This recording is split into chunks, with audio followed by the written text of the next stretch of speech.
Oke adik-adik, selamat datang kembali di materi sosiologi. Nah, sekarang kita akan membahas di bab 1, yaitu sosiologi sebagai ilmu di kelas 10. Nah, sebelumnya, di video sebelumnya, kakak sudah menjelaskan mengenai pengertian dari sosiologi itu sendiri. Nah, sekarang sosiologi itu memiliki ciri-ciri, yaitu ada 4 ciri. Nah, di sini kakak akan menjelaskan satu persatu. Nah, empiris. Nah, sebenarnya di sini kakak ingin menjelaskannya secara ringkas dan cepat karena soal ini maksudnya materi ini akan sering muncul di pada soal-soal SBMPTN, UTBK, misalnya juga soal UN, dan ini sudah jadi langganan materi ini. Maka dari itu kakak di sini akan menjelaskan secara rinci. Jadi misalnya teman-teman bisa membaca materi ini sesungguhnya, tapi ketika membaca itu menjadi sulit difahami, maka di sini kakak akan memberikan kata-kata kunci dalam memahami ciri-ciri ilmu sosiologi. Karena di sini kita lihat kata-kata di sini itu mungkin terdengar asing bagi teman-teman semua, tetapi sangat mudah untuk difahami dan ingat lama sekali. Bisa jadi ingat jangka lama maksudnya. Nah, di sini yang pertama itu adalah ciri yang pertama, sosiologi itu adalah empiris. Empiris itu adalah berdasarkan hasil observasi.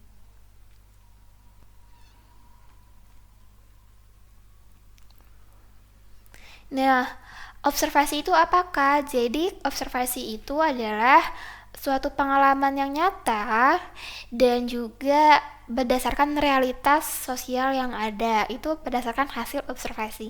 Kemudian, teoritis itu adalah salah satu ciri sosiologi, yaitu menggunakan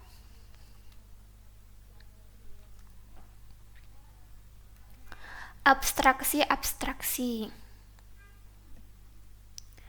Nah, maksudnya apa? Karena di sosiologi ini kita tahu bahwa sosiologi itu adalah sebagai ilmu. Maka di dalam ilmu ada yang dinamakan teori-teori. Maka dari itu landasan dari sosiologi itu adalah menggunakan teori-teori.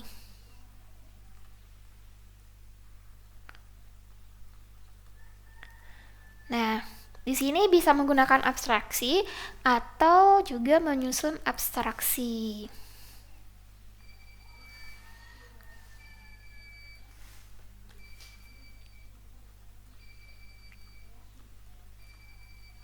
Jadi segala fenomena sosial, realitas sosial, hal itu harus berdasarkan teori, dan maka dari itu sosiologi juga memiliki banyak sekali teori.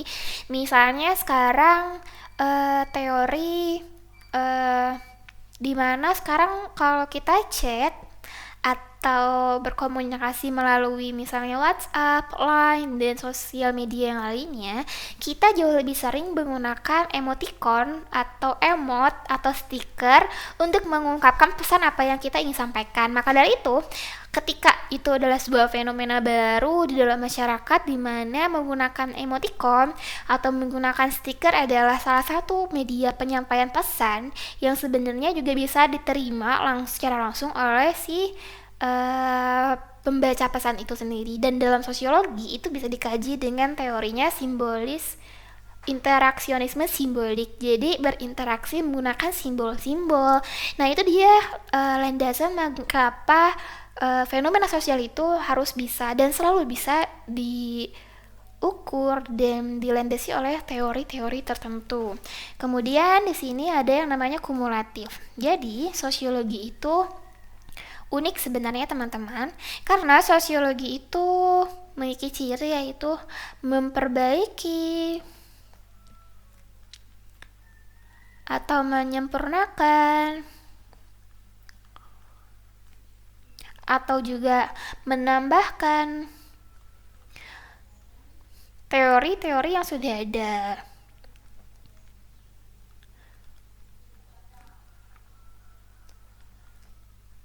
Nah, di sini juga sebenarnya di sosiologi itu ada beberapa paradigma.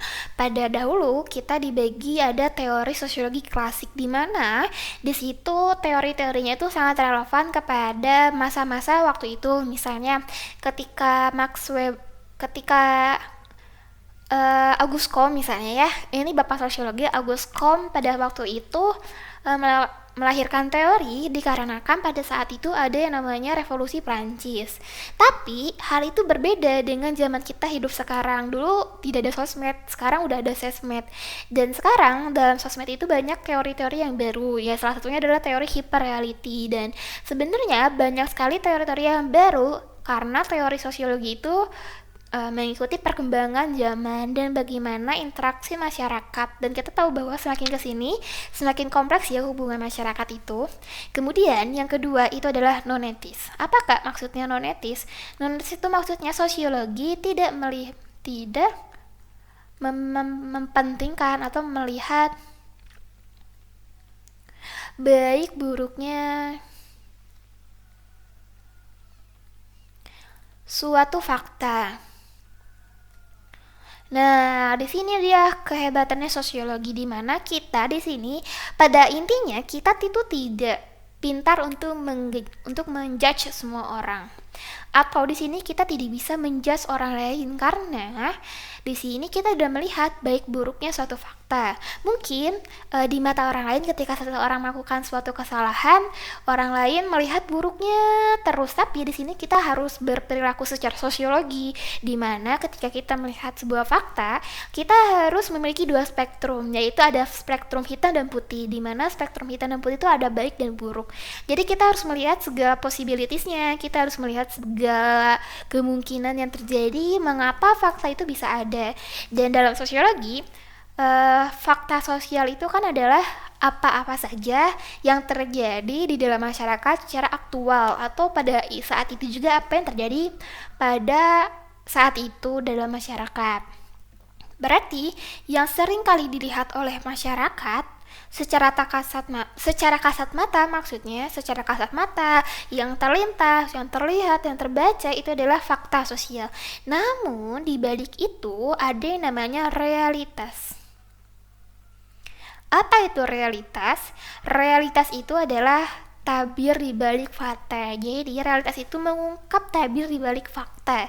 Dimana ketika kita lihat fakta, bahwa individu A ini memiliki perilaku ABCD. Tetapi ketika kita lihat realitasnya, ternyata di balik itu dia memiliki alasan mengapa dia seperti itu.